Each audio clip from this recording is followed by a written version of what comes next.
4歳からドラゴンボールを見ました。一番好きのキャラクターは孫悟空とミスターサタンです。I'm going to challenge myself with every video. I'm maybe insert a couple of sentences in Japanese. So, please don't judge. Also, please correct in the comments. As of recent, some of you probably couldn't tell that I was once a hardcore fan of Toriyama Akira's work. When I was around the age of 4 or 5, I was actually watching Dragon Ball on Bunny Ears TV. Back when the Nimbus Cloud and Power Pole were essential items that was used by Goku.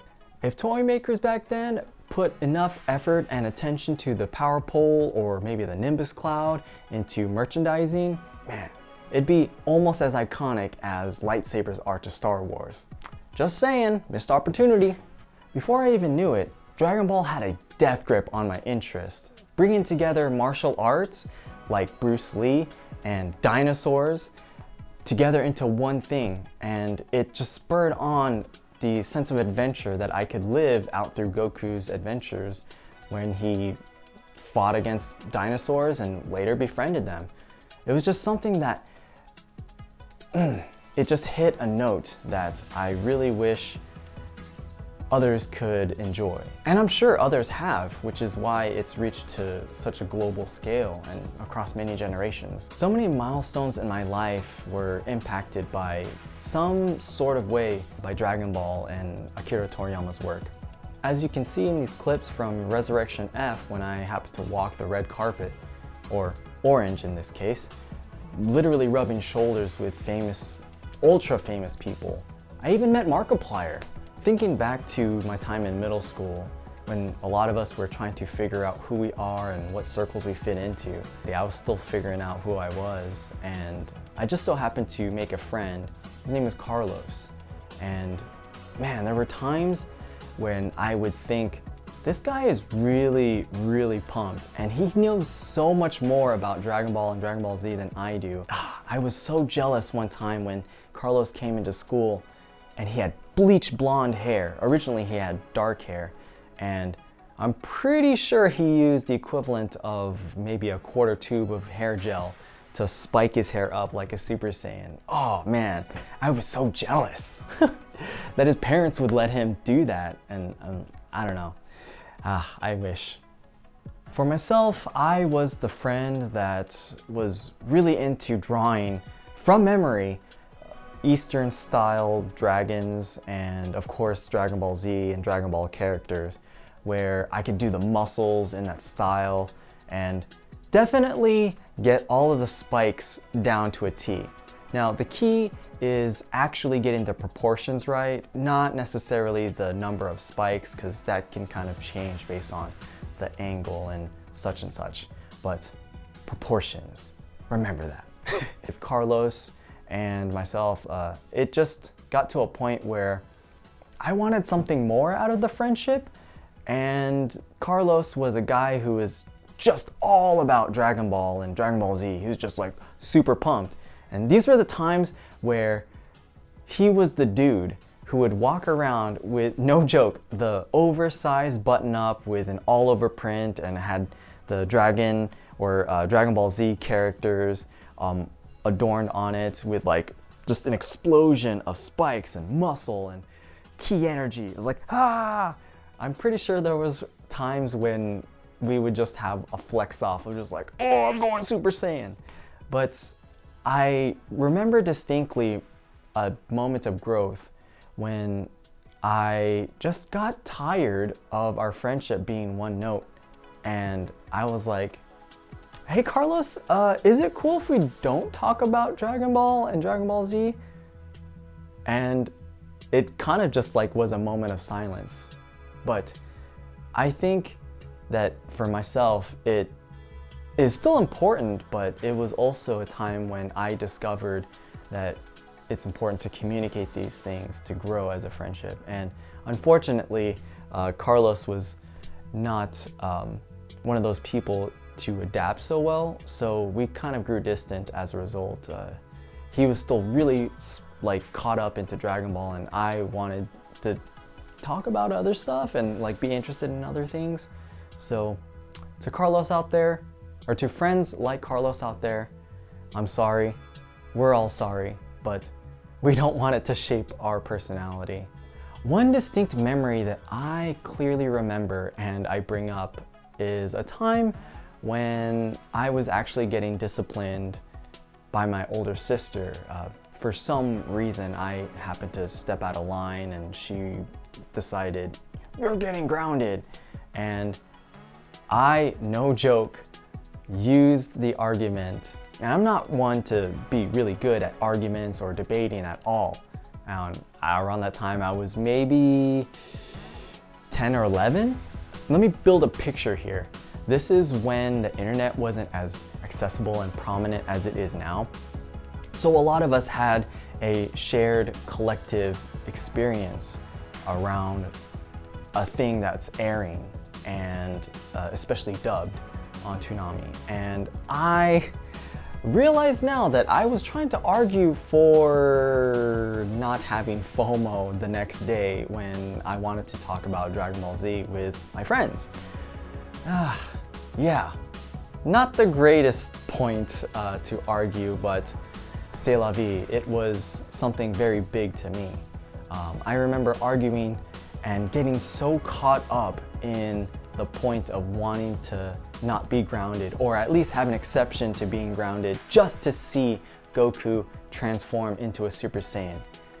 It was like I was there and I felt the visceral connection of, dude, I just lost my friend, he was vaporized, and this incredible villain was the person responsible for destroying the whole planet that you came from and you have ties to. It was just like, whoa, all of these emotions, just like, you're the ultimate evil and I can't let this stand.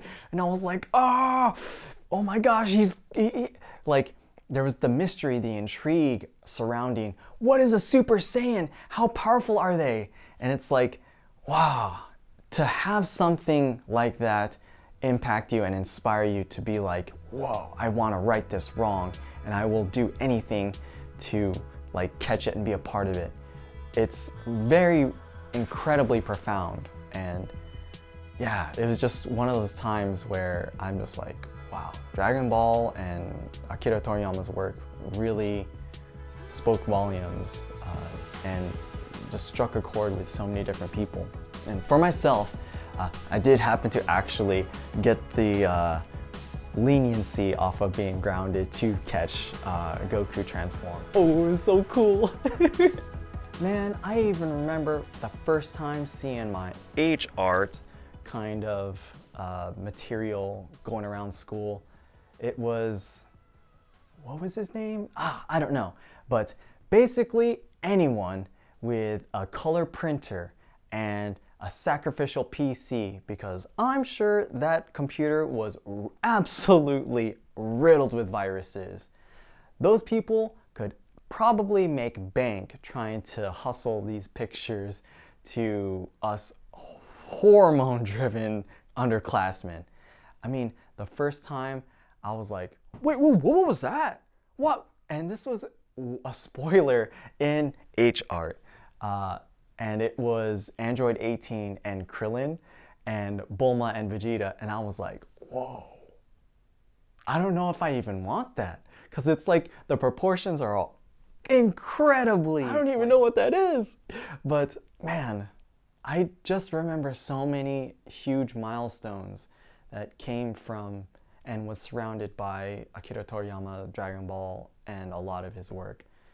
To go even further beyond is the times when my family would go out to stay at a hotel. I remember going through, scouring even the Spanish channels, because they especially had some kind of resource to tap into the more recent episodes. I didn't care. It was dubbed in Spanish. I want it in my veins. That's like the equivalent of getting your ice cream and it just happened to fall into a tub of habanero peppers, and you're like, you tell yourself, comer la comida. That's what you say, and you eat that ice cream covered with habanero peppers because, yeah, We're catching up new episodes of Dragon Ball. I was so defensive of Dragon Ball's prestige to the point when I came across Dragon Quest and later Chrono Trigger that I thought to myself, wow, dude, how messed up is it that someone's out there making profits off the same art style from Dragon Ball and Dragon Ball Z? Man, what a low and petty thief. And let me paint a picture for you again that this was before the accessibility of internet as it is today. And yes, I know what you're thinking. I facepalmed so hard when I realized and found out that Dragon Quest and Chrono Trigger were all designed by Toriyama Akira's own hands. And that just goes to show the level of dedication the fans have. Someday, I do hope to play my copy of Chrono Trigger. I'm just so very busy. But this actually ties into my future video, MatPat. Reflecting on a life well lived, I think about the impact that Toriyama-san's work has done, bringing people together to remind us that we can work towards self-improvement. We can keep things light when we can. We can change adversaries and enemies into allies once we come to an understanding of what's important. What's important? It's life experiences and efforts towards peace. That's what's important. It also doesn't hurt to have a little unreasonable Deus Ex Machina ass pulls. We should be so lucky to have those type of heroes in our life. Here's to an incredible life, an incredible career, and a person who's impacted and resonated globally across many generations. Arigatou gozaimasu, Toriyama Akira-san. What do you remember, or how were you impacted by Toriyama Akira's work? Let me know in the comments.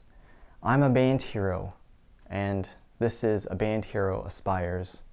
Let me know what your aha moment is.